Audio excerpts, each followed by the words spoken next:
Assalamualaikum warahmatullahi wabarakatuh. Selamat pagi anak-anakku semua. Semoga kalian dalam keadaan yang sehat.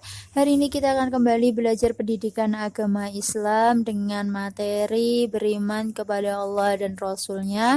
Namun untuk hari ini kita akan fokus pada sub materi beriman kepada Rasul Allah.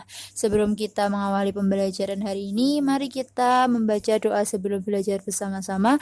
Bismillahirrahmanirrahim. Raditu billahi robba wa bil islami dina wa bi muhammadin nabiyya wa rasulah. Rabbi zidni ilma warzuqni fahma waj'alni min ibadika sholihin. Amin. Pada materi sebelumnya, kalian sudah belajar beriman kepada Allah. Beriman kepada Allah artinya mempercayai dengan sepenuh hati bahwa Allah itu ada. Dan untuk hari ini kalian akan belajar beriman kepada Rasul Allah. Iman kepada Rasul artinya meyakini dengan sebenar-benarnya bahwa Rasul itu utusan Allah dan diberikan wahyu untuk menjadi pedoman bagi umatnya. Iman kepada Rasul adalah rukun iman yang keempat. Beriman atau percaya kepada Rasul Allah adalah hal yang wajib untuk dilakukan. Rasul Allah diberikan amanah oleh Allah untuk membimbing dan menyampaikan wahyu atau ajaran agar umat manusia itu beriman kepada Allah. Dan untuk kalian ketahui ada 25 nabi dan rasul yang wajib untuk kalian hafal. Untuk lebih mudah menghafalnya, mari kita nyanyikan 25 nabi dan rasul. Mulai dari hitungan 1, 2, 3.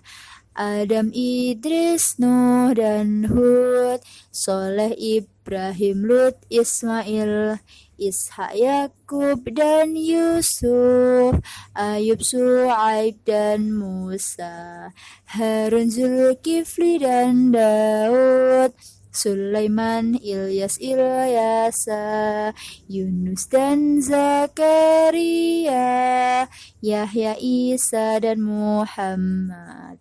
Jadi ada 25 nabi dan rasul Allah yang wajib untuk kalian hafal. Minimal jika kalian tidak mengetahui seluruh kisah dari 25 nabi, minimal hafalkan nama 25 nabi dan rasul. Melalui lagu yang sudah Bu Isti ajarkan tadi, bisa diulangi di rumah dan Bu Isti rasa lagunya itu mudah untuk dihafalkan. Nonton ya. Dan untuk hari ini setelah kita mengetahui bahwa ada 25 nabi dan rasul Allah yang wajib untuk kalian ketahui, hari ini kita akan membahas perbedaan antara nabi dan rasul. Nabi adalah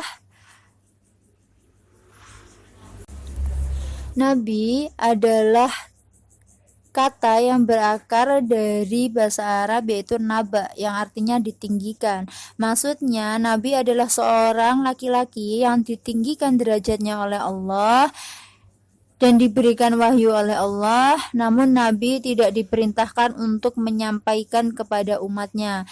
Sedangkan Rasul adalah kata yang berasal dari akar kata arsala yang artinya utusan atau mengutus. Jadi Rasul adalah seorang laki-laki yang diutus oleh Allah, diberikan wahyu oleh Allah dan diutus untuk menyampaikan kepada orang lain atau umatnya.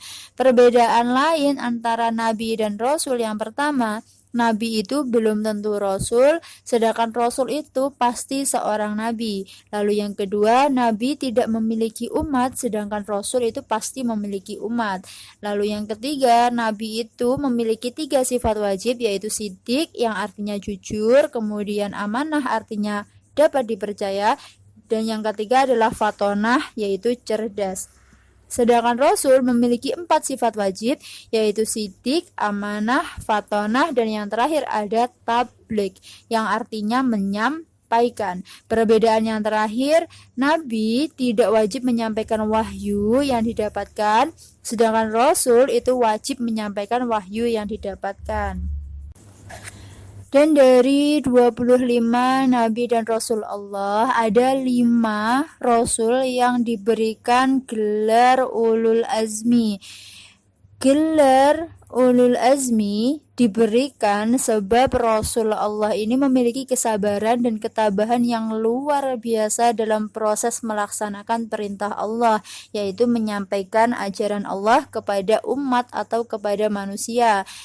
5 Rasul ulul azmi itu yang pertama ada Nabi Nuh alaihissalam, lalu yang kedua ada Nabi Musa alaihissalam, lalu yang ketiga ada Nabi Ibrahim alaihissalam, yang keempat ada Nabi Isa alaihissalam, dan yang terakhir ada Nabi Muhammad sallallahu alaihi wasallam.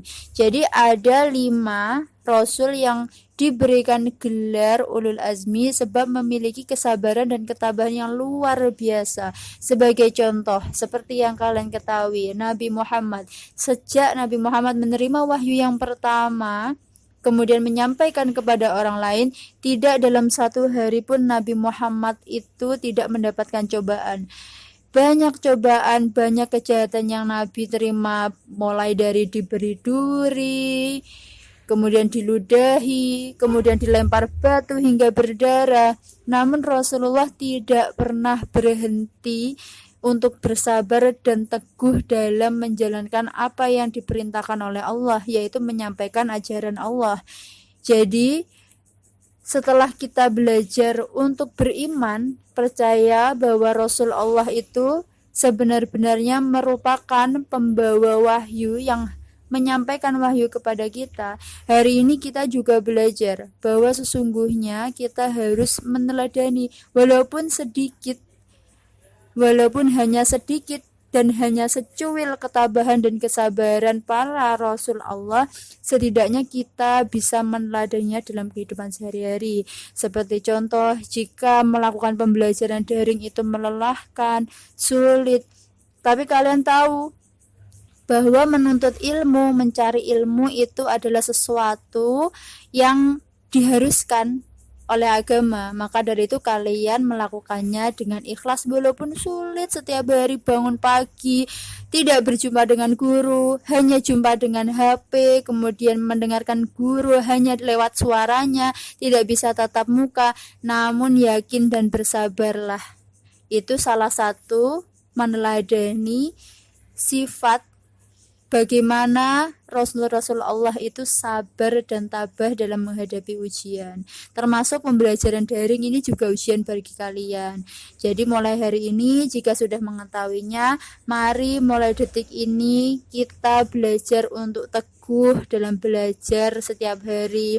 Kemudian sabar walaupun itu sulit. Tidak bisa bermain di luar rumah, harus selalu berada di dalam rumah.